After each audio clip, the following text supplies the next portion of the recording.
ഈ അടുത്തിടെ സി കേരളം സംപ്രേഷണം ആരംഭിച്ച പരമ്പരയാണ് സുഭദ്രം.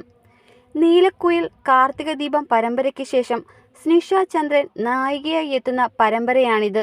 അല്ലിയാമ്പൽ പരമ്പരയിലൂടെ നായകനായി എത്തിയ ജയ് ധനുഷ് ആണ് മേഘനാഥൻ എന്ന മറ്റൊരു പ്രധാന കഥാപാത്രത്തെ അവതരിപ്പിക്കുന്നത്. ഈ പരമ്പരയിൽ മേഘനാഥന്റെയും സുഭദ്രയുടെയും മകനായി എത്തുന്നത് ധൻവിൻ അമ്പാടി എന്ന ബാലതാരമാണ്. കുടുംബ പ്രേക്ഷകരുടെ പ്രിയങ്കരിയായ നടി വീണ നായരുടെ മകനാണ് അമ്പാടി. കാശിനാഥൻ അഥവാ അച്ചു എന്ന കഥാപാത്രത്തെയാണ് അമ്പാടി അവതരിപ്പിക്കുന്നത്.